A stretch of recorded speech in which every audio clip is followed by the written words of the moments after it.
Kaveri. Shalom teman-teman, selamat datang di channel ini. Pada video kali ini kita akan membahas sebuah pertanyaan yang sangat penting dan mendalam. Siapakah Yeshua HaMashiach?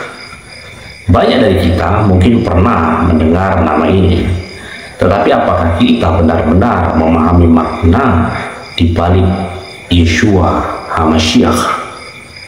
Ayo kita kupas bersama-sama tentang siapa sosok Yeshua HaMashiach ini dan bagaimana perannya dalam kehidupan kita. Simak terus video ini.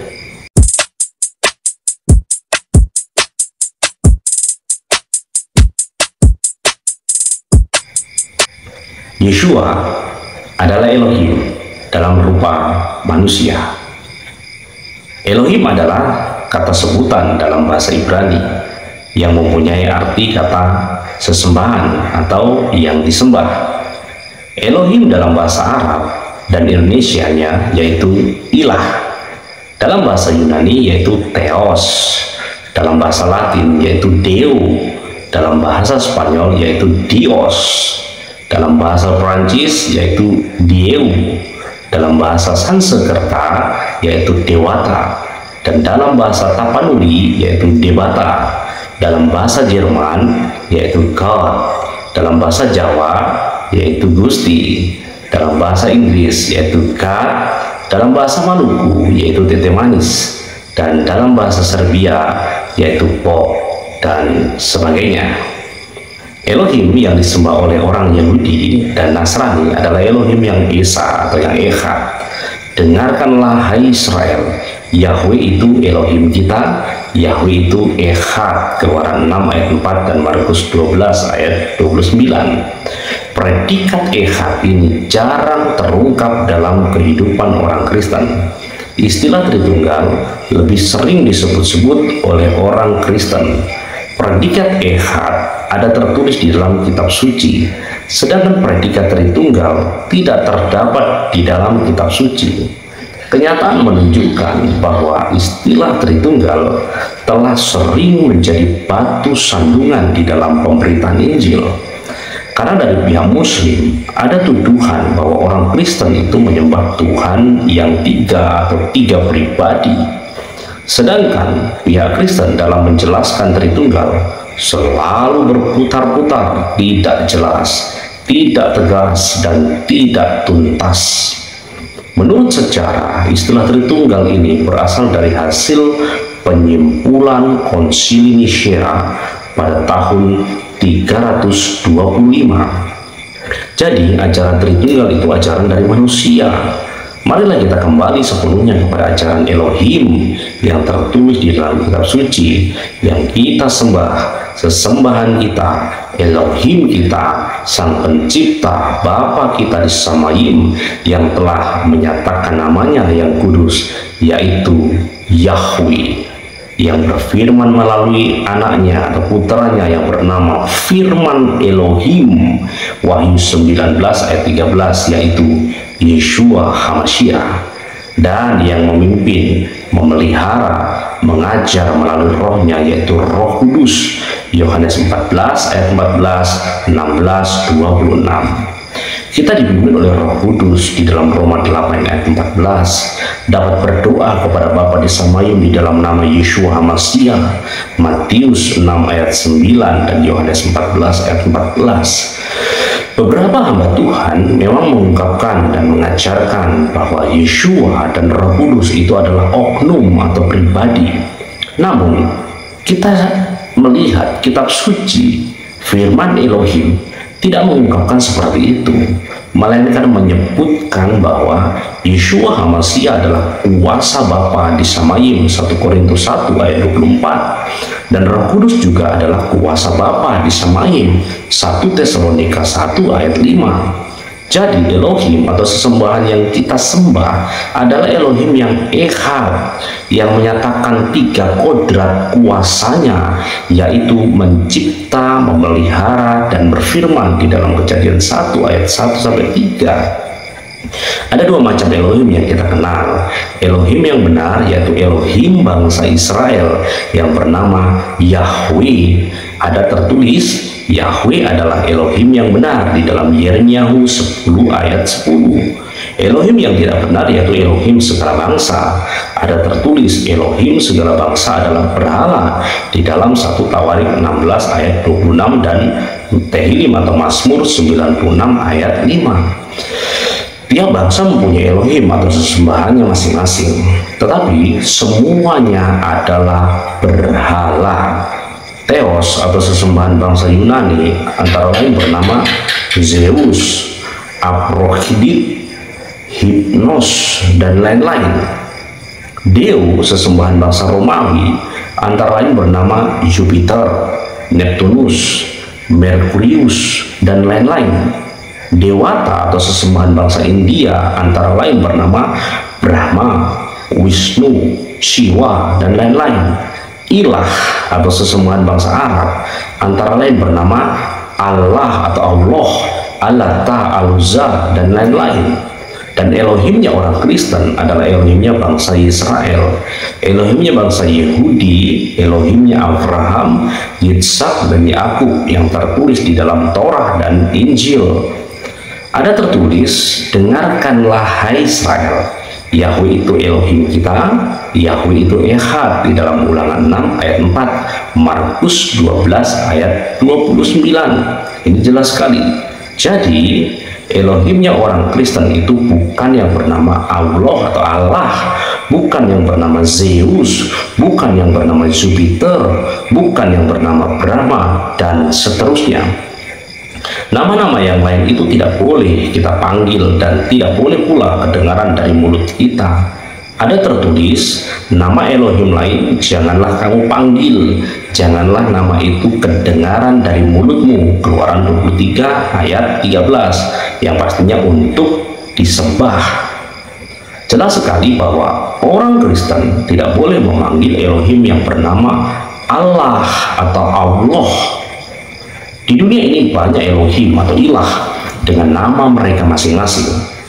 Maka supaya orang Yahudi dan Nasrani tidak salah panggil, maka Elohim yang kita sembah menyatakan namanya dengan berfirman, aku ini Yahweh, itulah namaku, di dalam Yesaya 42 ayat 8. Itulah namaku untuk selama-lamanya dan untuk turun-temurun, di dalam Keluaran 3 ayat 15. Ya Yahweh, engkaulah Bapa kami, Yesaya 64 ayat 8. Jadi nama Bapa di Samayim ini diperintahkan untuk dikuduskan di dalam Matiyahu 6 ayat 9. Dan Yeshua juga memberitahukan nama Bapa di Samayim. Aku telah memberitahukan namamu atau menyatakan namamu kepada mereka, dan aku mau memberitahukannya supaya kasih yang engkau berikan kepadaku ada di dalam mereka, di dalam Markus 12 ayat 29 dan Yohanes 17 ayat 26. Orang Kristen wajib memberitahukan nama Bapa di Samayim. Yeshua berkata, barang siapa percaya kepadaku, ia akan melakukan pekerjaan-pekerjaan yang aku lakukan, di dalam Yohanes 14 ayat 12. Orang yang percaya kepada Yeshua yang disebut yang biasa umum Kristen pasti akan melakukan juga pekerjaan-pekerjaan yang dilakukan oleh Yeshua. Salah satunya adalah memberitahukan nama Bapa di Samayim, yaitu Yahweh. Bila ada orang Kristen yang tidak mau memberitahukan nama Bapa di Samayim dengan alasan karena orang Yahudi sendiri tidak berani menyebutkan nama Yahweh, dalam hal ini orang-orang Yahudi takut melanggar larangan menyebut namanya dengan sembarangan, karena nama itu sangat-sangat mereka kuduskan. Tetapi firman Yahweh menyebutkan atau menyatakan jangan menyebut nama Yahweh dengan sembarangan, sebab Yahweh tidak membenarkan orang yang menyebut namanya dengan sembarangan, di dalam Keluaran 20 ayat 7. Jadi yang dilarang adalah menyebut nama Yahweh dengan sembarangan. Sedang memberitahukan namanya itu diperintahkan ada tertulis, bersyukurlah kepada Yahweh, panggillah namanya, masyurkanlah namanya yang tinggi dan luhur, di dalam Yesaya atau Yesaya 12 ayat 4. Sangat disayangkan bila orang atau seorang hamba Tuhan merasa sudah mengenal Tuhan tetapi tidak mengenal namanya. Sebab hamba Tuhan itu diperintahkan untuk memanggil dan memasyurkan namanya. Mari kita memulai memberitahukan namanya, nama Yahweh, agar kasih Bapa di Samayim kepada Yeshua boleh ada di dalam kita dan Yeshua ada di dalam kita. Lalu pertanyaan berikutnya yang sangat penting yaitu, lalu siapakah Yeshua itu? Kita kembali ke topik ini. Yeshua itu Elohim. Apakah Yeshua itu sesembahan yang harus disembah? Kitab suci memberikan jawabannya. Seorang anak akan lahir untuk kita, seorang putra akan diberikan kepada kita, lambang pemerintahan ada di atas bahunya, dan namanya disebut orang penasehat ajaib, Elohim yang perkasa, Bapa yang kekal, dan Raja damai, di dalam Yesaya 9 ayat 5. 700 tahun sebelum Yeshua lahir, Yesaya telah menuliskan firman Elohim yang bernubuat akan lahirnya seorang anak bagi manusia, yaitu Yeshua Hamasyah, yang disebut juga Elohim yang perkasa. Jadi Yeshua itu adalah Elohim yang harus disembah. 1000 tahun sebelum Yeshua lahir, Daud juga telah menuliskan nubuat tentang Yeshua, bahwa Yeshua adalah Elohim, tetapi akan mati sebagai manusia dan tewas sebagai raja, di dalam Tehillim atau Mazmur 82 ayat 6 dan 7. Firman Tuhan di dalam Brit Hadasa, atau yang biasa familiar dikenal Perjanjian Baru, yang menyatakan bahwa Yeshua adalah Elohim. Mereka adalah keturunan bapa-bapa leluhur yang menurunkan Mesias dalam keadaannya sebagai manusia. Yang di atas segala sesuatu, Ia adalah Elohim yang harus dipuji sampai selama-lamanya. Amin. Di dalam Roma 9 ayat 5. Akan tetapi kita tahu bahwa Putra Elohim telah datang dan telah mengaruniakan pengertian kepada kita, supaya kita mengenal yang benar, dan kita ada di dalam yang benar, di dalam putranya Yeshua Hamasyah. Dia adalah Elohim yang benar dan hidup yang kekal, di dalam 1 Yohanes 5 ayat 20. Luar biasa. Aku adalah Alfa dan Omega, Alef dan Tau, yang awal dan yang akhir, di dalam Wahyu 21 ayat 6. Dan aku akan menjadi Elohimnya, dan ia akan menjadi anakku, di dalam Wahyu 21 ayat 7. Yeshua juga disebut firman Elohim, dan dia memakai jubah yang telah dicelup dalam darah, dan namanya ialah firman Elohim. Wahyu 19 ayat 13. Dan firman ini juga yang menjadikan segala sesuatu, termasuk alam semesta. Pada mulanya adalah firman. Firman itu bersama-sama dengan Elohim, dan firman itu Elohim. Yohanes 1 ayat 1. Bisa dibedakan, tidak bisa dipisahkan. Segala sesuatu dijadikan oleh Dia, dan tanpa Dia tidak ada sesuatu pun yang telah jadi. Dari segala yang telah dijadikan, Yohanes 1 ayat 3. Ketika Yeshua mengatakan aku dan Bapa adalah satu, di dalam Yohanes 10 ayat 30, orang-orang Yahudi mengambil batu untuk melempari Yeshua. Kata Yeshua kepada mereka, banyak pekerjaan baik yang berasal dari Bapakku yang kuperlihatkan kepadamu. Pekerjaan manakah di antaranya yang menyebabkan kamu mau melempari aku? Jawab mereka, bukan karena suatu pekerjaan baik maka kami melempari engkau, melainkan karena engkau telah menghujat Elohim, dan karena engkau sekalipun hanya manusia saja telah menyamakan dirimu dengan Elohim. Ini penting. Kata Yeshua kepada mereka, tidakkah tertulis di dalam kitab Torahmu, Aku sendiri telah berfirman, kamu adalah Elohim, namun sebagai manusia kamu akan mati dan sebagai raja kamu akan tewas. Di dalam Mazmur 82 ayat 6 dan 7.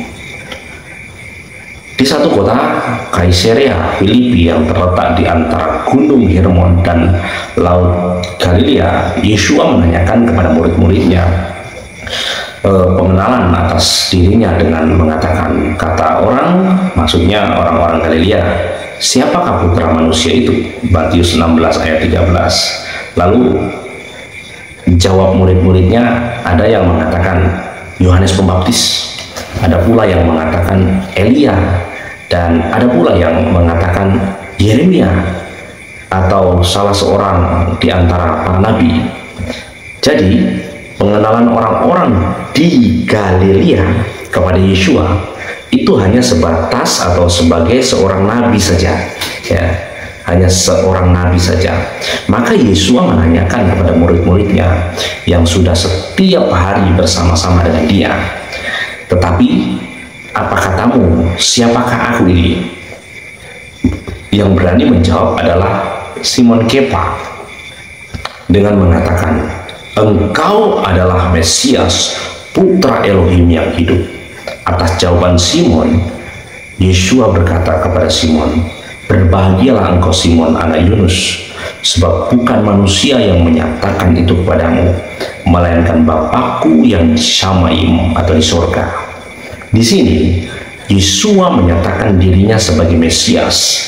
Di ayat berikutnya Yeshua melarang murid-muridnya memberitahukan kepada siapapun bahwa ia adalah Mesias di dalam Matius 16 ayat 20. Maksudnya supaya selesai dulu pekerjaannya, baru diberitahukan bahwa dia, Yeshua, adalah Mesias. Orang Yahudi di Yerusalem juga menyatakan kebimbangan atas kemesiasan Yeshua dengan mengatakan kepadanya, berapa lama lagi engkau membiarkan kami hidup dalam kebimbangan? Jika engkau Mesias, katakanlah terus terang kepada kami. Jawab Yeshua, aku telah mengatakannya kepadamu, tetapi kamu tidak percaya. Pekerjaan-pekerjaan atau mujizat-mujizat yang kulakukan dalam nama Bapakku, itulah yang memberi kesaksian tentang aku. Di dalam Yohanes 10 ayat 24 dan 25. Pengenalan kepada Yeshua bahwa dia adalah Mesias sangatlah penting. Siapa yang dapat menyebut dan mengimani bahwa Yeshua adalah Mesias, ia menjadi orang yang bahagia, tidak akan dikuasai oleh maut, dan mendapat kunci kerajaan Samayim atau kerajaan surga. Di dalam Matius 16 ayat 17 sampai 19. Orang-orang Yahudi yang menanti-nantikan kedatangan Mesias malah menolak dia, bahkan membunuh dia. Karena perbuatan mereka itu, mereka diserahkan ke seluruh dunia selama 2000 tahun. Tetapi Israel adalah tetap dikasihi Elohim. Mereka akan dibawa kembali ke tanah nenek moyang mereka. Dan akan dikumpulkan kembali, dan sementara itu akan mendapat roh pengasihan dan akan meratapi dan menangisi Yeshua. Di dalam Zakaria 12 ayat 10. Orang-orang Yahudi menantikan kedatangan Mesias didasari firman Tuhan yang menubuatkannya, antara lain yang terdapat di dalam kitab Daniel 9 ayat 25. Haleluya, luar biasa. Jangan kemana-mana, tetap simak video sampai selesai berikut.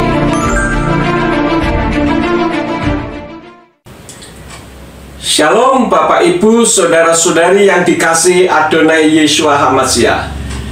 Kembali berjumpa dengan saya Pendeta Yakub Sulistyo. Video saya kali ini saya beri judul, siapakah Yeshua HaMashiach itu? Kenapa saya membuat video dengan judul siapakah Yeshua HaMashiach? Karena realitas membuktikan banyak umat Nasrani yang tidak mengenal Yeshua HaMashiach dengan baik.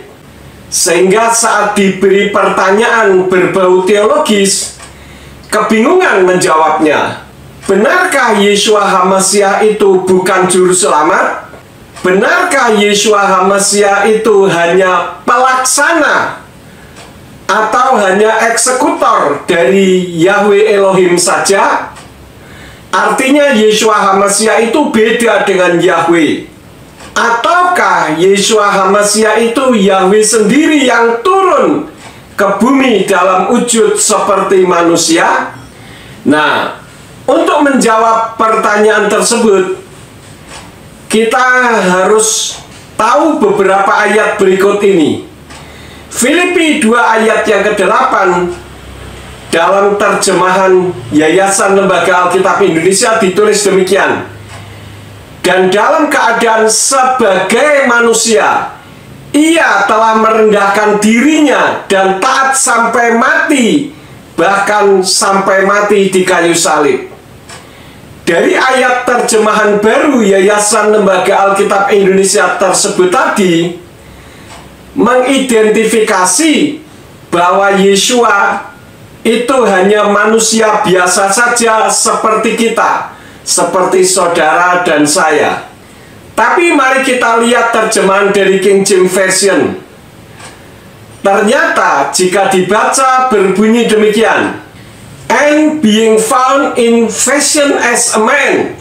Artinya fashion as a man itu mode seperti orang laki-laki. He humbled himself and became obedient unto death, even the death of the cross. Sedangkan di dalam terjemahan Word English Bible Messianic berbunyi demikian, and being found in human form. Artinya bentuk manusia. He humbled himself, becoming obedient to death. Yes, the death of the cross. Tapi jika dibaca dari terjemahan versi Indonesian Literal Translation berbunyi demikian, dan supaya didapati dalam pola seperti manusia, dia sudah merendahkan dirinya sendiri dengan menjadi taat sampai pada kematian, bahkan kematian di kayu salib.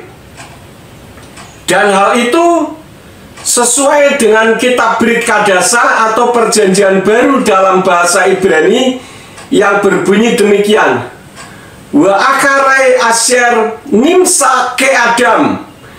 Saya garis bawahi kata ke Adam, hurufnya kaf, alef, dalet, dan mem akhir, yang artinya seperti manusia. Latoar hispil nafso wayikana atmawet atmut al-haetz. Jadi kalau LAI atau Yayasan Lembaga Alkitab Indonesia menerjemahkannya sebagai manusia, sebenarnya yang dimaksud adalah saat Elohim berwujud manusia. Jadi bukan manusia yang dilahirkan akibat bercampurnya benih spermatozoid dengan sel telur atau ovum seperti manusia pada umumnya. Karena Yeshua itu dilahirkan dari Ruach HaKodes, bukan percampuran antara spermatozoid dengan ovum. Dan hal itu seperti tertulis di dalam kitab Matai atau Matius pasal 1 ayat 18 dan ayat yang ke-20. Maka kitab Injil Lukas pasal 2 ayat yang ke-11 dari kitab Pesita atau perjanjian baru dalam bahasa Aramaik berbunyi demikian, atilat lekon geir yomana peruka deituhi Maryah. Nah, Maryah itu Mariayah. Kalau Maria itu Elohim, tapi kalau Maria itu Maria Yahweh, Mesia pemadinta de Daud, yang artinya karena hari ini telah lahir bagimu juru selamat, yaitu Tuhan Yahweh, yaitu Maria tadi, sang Mesias di kota Daud. Yeshua saat itu dilahirkan wujudnya bayi, tetapi sebenarnya dia adalah Elohim Yah atau Elohim Yahweh. Kenapa Yeshua disalib? Karena menyamakan dirinya dengan Yahweh. Di dalam Yohanes 5 ayat yang ke-18 yang berbunyi, Ufafur Zot Biksu Hayehudim Bekapets Yeter Lahargo Kilo Rak Elyom Hasabat Hilel Kiim Gam Amar Al Elohim Kihu Awi Wekihu Dome Le Elohim, yang artinya karena itulah kemudian orang-orang Yahudi semakin berupaya untuk membunuh dia, karena tidak saja dia melanggar hari Sabat, melainkan juga karena dia menyebut Elohim sebagai bapaknya, sehingga menjadikan dirinya sendiri sama dengan Elohim. Itulah sebabnya maka Yeshua mengatakan di dalam kitab Yohanan atau Yohanes 8 ayat yang ke-24, di dalam kitab Brit Kadasa berbunyi demikian, Laken amarti lakem kita mutu fakato tehem ki imlo ta'aminu fi ki anihu tamutu fakato tehem, yang artinya, oleh karena itu aku, yaitu Yeshua, berkata kepadamu bahwa kamu akan mati dalam dosa-dosamu, sebab jika kamu tidak percaya bahwa akulah Dia, yaitu Yahweh, maka kamu akan mati dalam dosa-dosamu. Siapa yang dimaksud Dia? Ayat 27 mengatakan mereka tidak mengerti bahwa Dia, yaitu Yeshua HaMashiach, membicarakan Bapa kepada mereka. Nah, lalu siapa yang disebut Bapa? Di dalam kitab Yesayahu atau Yesaya 63 ayat yang ke-16 dikatakan, sebab engkaulah Bapa kami, walaupun Abraham tidak mengenal kami dan Israel tidak mengakui kami, ya Yahweh, engkaulah Bapa kami, penebus kami, namamu kekal selamanya. Hal yang sama juga ditulis dalam kitab Yesayahu 64 ayat yang ke-8 yang berbunyi demikian, namun sekarang ya Yahweh, engkaulah Bapa kami, kami adalah tanah liat dan engkaulah penjunan kami, dan kami semua adalah karya tanganmu.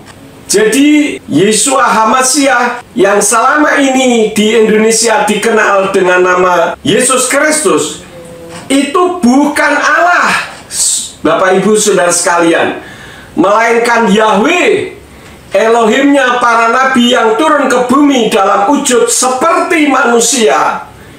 Dan Dia adalah Ruach HaKodes yang selama ini dikenal dengan Roh Kudus, yang sedang menerangkan siapa dirinya melalui saya. Jika Bapak Ibu Saudara-saudari membuka hati, maka Dia akan mengaruniakan keselamatan kepada Bapak Ibu Saudara-saudari dimanapun berada. Demikianlah firman Elohim bagi Bapak Ibu Saudara-saudari dimanapun berada. Terima kasih telah menonton sampai akhir. Kiranya pembahasan tentang Yeshua HaMashiach ini bisa memberikan pencerahan dan memperkuat iman kita. Jangan lupa untuk like, subscribe, dan aktifkan lonceng notifikasi agar tidak ketinggalan video-video menarik berikutnya. Bagikan juga video ini kepada teman-teman kalian supaya semakin banyak orang mengenal siapa Yeshua HaMashiach. Shalom dan sampai jumpa di video berikutnya. Bapak Yahweh Beshem Adoni Yeshua HaMashiach Ruach Kodes memberkati. Shalom. Pada awalnya ada firman, dan firman itu berada bersama Elohim, dan firman itu adalah Elohim. Dia ada bersama Elohim sejak awal. Segala sesuatu terjadi melalui Dia, dan tanpa Dia tidak ada sesuatu pun yang terjadi. Dan firman itu telah menjadi daging dan tinggal di antara kita. Kita telah melihat kemuliaannya, kemuliaan sebagai anak tunggal dari Bapa, penuh dengan anugerah dan kebenaran.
HaMashiach sempurna, Dia yang awal dan akhir juru selamat dunia. Amin.